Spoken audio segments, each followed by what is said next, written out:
Bueno, esta es una clase sobre regresores aleatorios. Déjenme que los ponga en tema. Acuérdense lo que hicimos en la primera parte de la materia.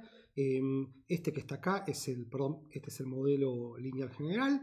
Hicimos el supuesto de linealidad, el supuesto de que la esperanza de U es igual a 0, el supuesto de no multicolinealidad, ¿no? De que el rango de X tiene que ser igual a K, en el sentido de que todas las columnas de la matriz X tienen que ser linealmente independientes, el supuesto de que X es no aleatoria, y también el supuesto de no heterocedasticidad, no correlación serial, que implica que la varianza del vector U se puede escribir como sigma cuadrado por la matriz identidad. El punto, o sea, hoy lo que vamos a hacer es enfrentar este supuesto, ¿no? El supuesto de que X es no aleatoria.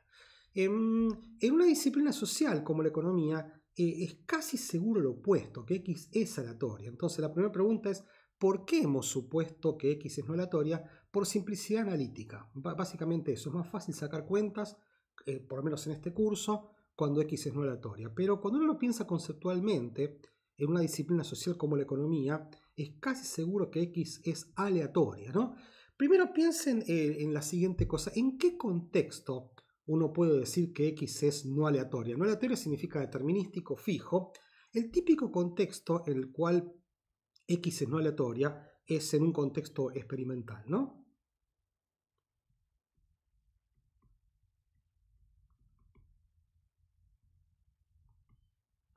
En un experimento, piensen por ejemplo que esta fuese una materia de agronomía en donde X es cantidad de fertilizante y Y es, por ejemplo, el tamaño de una planta. Entonces, para estudiar el efecto que tiene el fertilizante sobre una planta, lo que uno haría si fuese un agrónomo, es asignar distintas dosis de fertilizante en distintas parcelas y después medir Y, que es la altura de la planta, y eso permite estudiar qué relación hay entre el fertilizante y la altura. ¿Está bien? Entonces, en ese caso, el experimento, a través de lo que se llama diseño experimental, lo que hace es proceder a determinar cuántos son los factores, los distintos niveles de fertilizante en distintas parcelas, y después mide el resultado, que es Y, que es la altura de la planta, ¿no? Entonces, en ese caso es en donde un investigador o un agrónomo tiene control de cuánto vale X. De hecho, hay una decisión,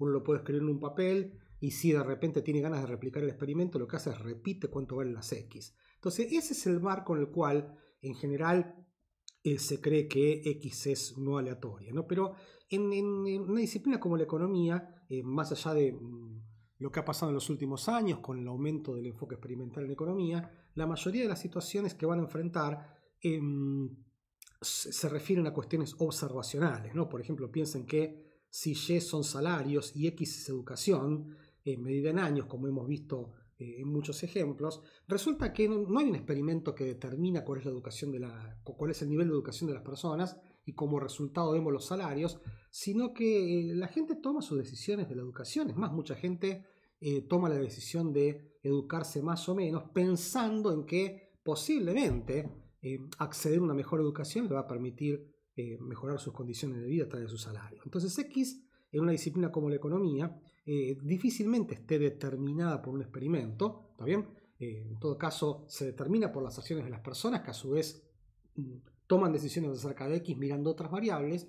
Entonces lo natural es pensar que si Y es aleatoria, X también es aleatoria, porque hay factores fortuitos que impactan en la forma en la cual X se determina. O sea que en definitiva, en una disciplina no experimental como la economía, lo más probable es que X sea aleatoria. Entonces, es lo que tenemos que hacer ahora. Lo que vamos a hacer ahora es acomodar un poquitito el modelo lineal general para que el método de mínimos cuadrados ordinarios siga funcionando aun cuando X es aleatoria. Eso es lo que tenemos que hacer. Entonces, esto que está acá es algo así como el parche que tenemos que implementar para que el método de mínimos cuadrados ordinarios siga funcionando, ¿no? Entonces, esto que está acá es algo así como el modelo clásico con regresores aleatorios que permite que las X sean aleatorias. Entonces, acá es cuestión de jugar un poquitito el juego de las 7 diferencias, ¿no?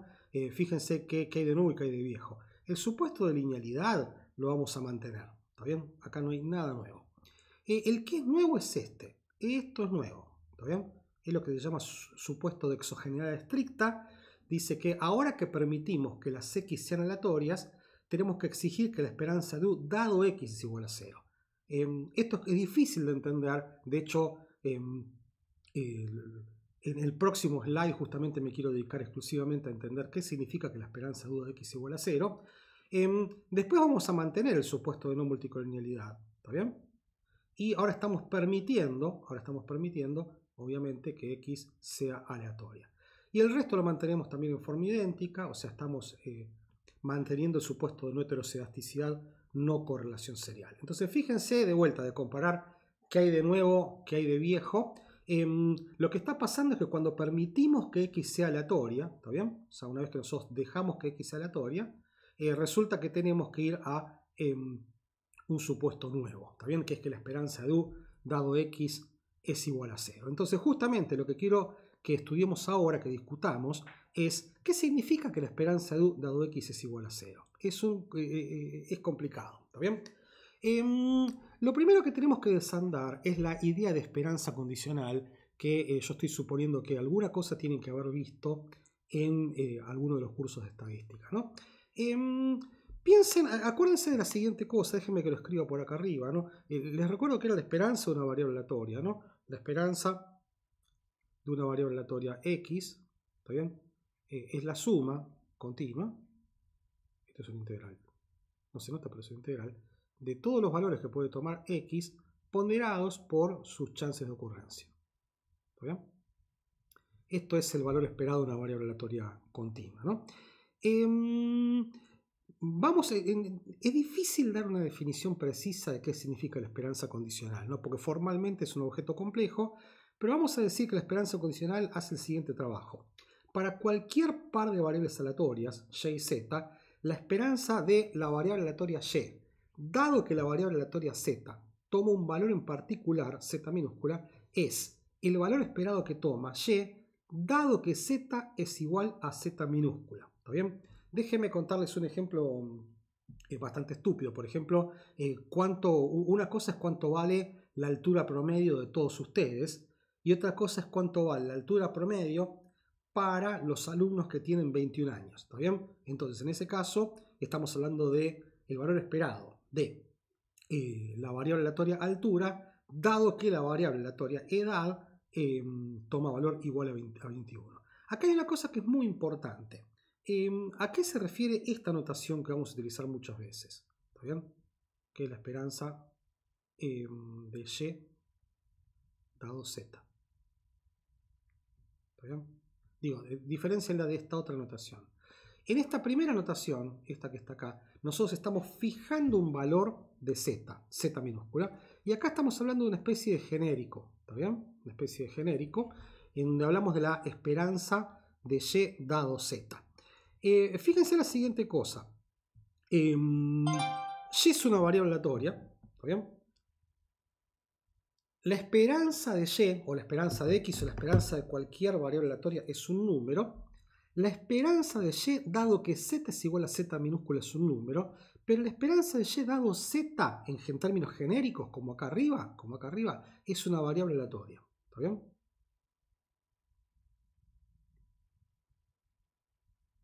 Es una variable aleatoria.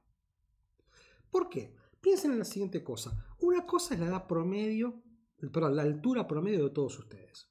Eso es un número. ¿Está bien? Otra cosa es la altura promedio de los alumnos que tienen 21 años. Eso también es un número. Ahora fíjense la siguiente cosa. Supongamos que yo hablo de la altura promedio dado la edad. ¿Está bien? Bueno, eso no es un número, sino que es una serie de números dependiendo de la edad que ustedes tengan. O sea, la altura promedio, dada la edad, es un número para los que tienen 20, otro para los que tienen 21, otro para los que tienen 22. O sea que si yo no especifico cuánto vale z, ¿está bien? Y resulta que z es una variable aleatoria, entonces la esperanza de y dado z es un valor que depende de z. O sea, la altura promedio, dada la edad, es un número que depende de cuál es la edad que yo fije. O sea que en definitiva, la esperanza de y dado z es una función que depende de z. ¿Está bien? O sea, depende de los valores que yo fije de z, pero como z es una variable aleatoria, cualquier función de una variable aleatoria es una variable aleatoria. O sea que en definitiva la esperanza de y dado z es una variable aleatoria. ¿Está bien? Digo esto porque ahora vamos a hacer algo que si la esperanza de y dado z no es una variable aleatoria, mucho sentido que digamos no tiene. ¿Está bien?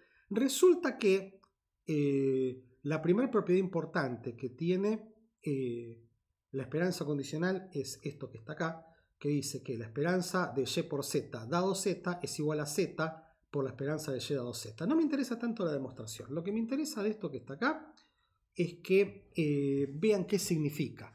Piensen en la siguiente cosa, déjenme ir acá abajo. Supongamos que yo les digo que me calculen cuánto vale la esperanza de y por z. ¿Está bien? Sin condicionar nada. ¿Está bien? Y supongamos que yo me entero que z no es aleatoria. ¿Está bien? Vamos a poner acá z no aleatoria. Entonces fíjense que en este caso yo lo que puedo hacer es sacar afuera z de esta esperanza. ¿Está bien?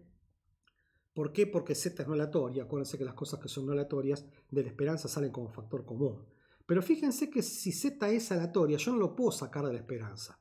Y la otra cosa que no puedo hacer, acuérdense que está prohibido, es que la esperanza del producto de dos variables aleatorias no es el producto de las esperanzas. A menos que, se los dejo pensando, no se los pienso decir, pero en general la esperanza del producto no es el producto de las esperanzas. Entonces fíjense que lo que hice acá fue... quería calcular cuánto vale la esperanza de y por z. Si yo supiese que z es no aleatoria, entonces z puede salir como un factor común y me queda que la esperanza de y por z es z por la esperanza de y. ¿Está bien? Entonces fíjense lo que está pasando acá. ¿Está bien? Lo que está pasando acá es que si yo quiero calcular cuánto vale la esperanza de y por z y voy a condicionar en z, es como si a partir de ahí yo estuviese dejando a z fijo y lo estoy tratando como si fuese un aleatorio. Entonces lo que está diciendo esto es que yo puedo sacar como factor común todas las cosas en las cuales yo condiciono. Dicho de otra manera, una vez que yo condiciono en z, z lo puedo sacar como un factor común. ¿Está bien? Eso es súper importante. Es una propiedad importantísima. Y después la otra propiedad, que es súper importante, es lo que se llama la ley de esperanzas iteradas. Acá está mal esto. Acá hace ruido mi celular. Esperen que le bajo el volumen. Discúlpenme. Bueno.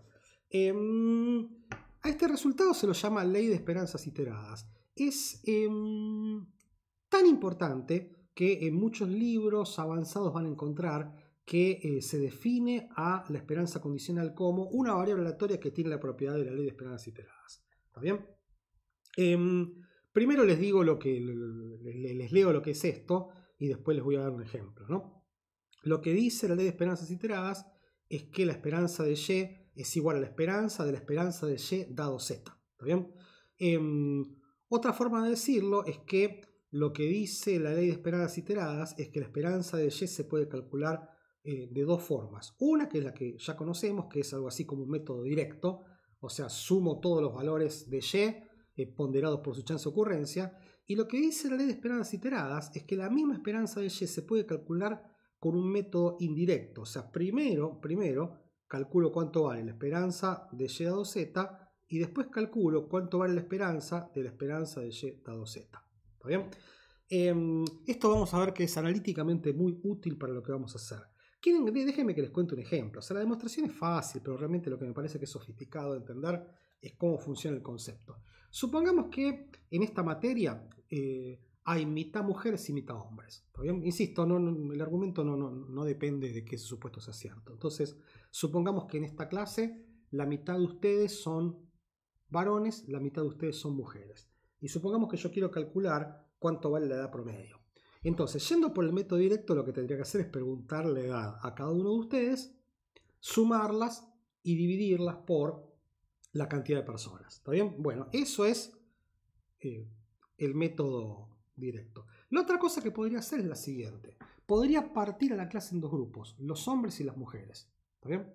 Y calcular primero la edad promedio de los hombres, después la edad promedio de las mujeres y, de acuerdo a la ley de esperanzas iteradas, ¿qué es lo que debería hacer después? Paren el video y piénsenlo. Bien, entonces, lo que debería hacer es sacar el promedio de los promedios. Entonces, repitiendo, yo tengo dos formas de calcular la edad promedio de ustedes. Una es directo, le pregunto la edad a todos ustedes y lo divido por la cantidad de alumnos. Y la otra es ir por la ley de esperadas iteradas. Calculo la edad promedio de los hombres, la edad promedio de las mujeres y después tomo el promedio de los promedios. ¿Está bien? Y me tiene que dar exactamente lo mismo. ¿Está bien? Obviamente, si la cantidad de hombres y mujeres no fuese la misma, lo que tendría que hacer en el segundo paso es tomar el promedio ponderado. Lo que es muy importante de la ley de esperanzas iteradas es que Z puede ser cualquier cosa. ¿Está bien? Por ejemplo, yo los podría haber partido ustedes no por género, sino por edad. También los que tienen 19, 20, 21, 22, 23, 24.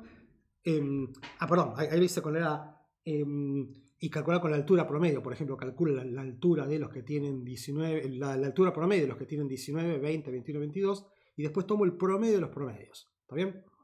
O sea que en definitiva Z puede ser cualquier cosa. Esto es súper importante para lo que vamos a hacer un poquito más adelante. ¿Está bien? Bueno, déjenme parar acá. Voy a retomar el tema en el próximo video, si no se va a hacer demasiado largo. Gracias.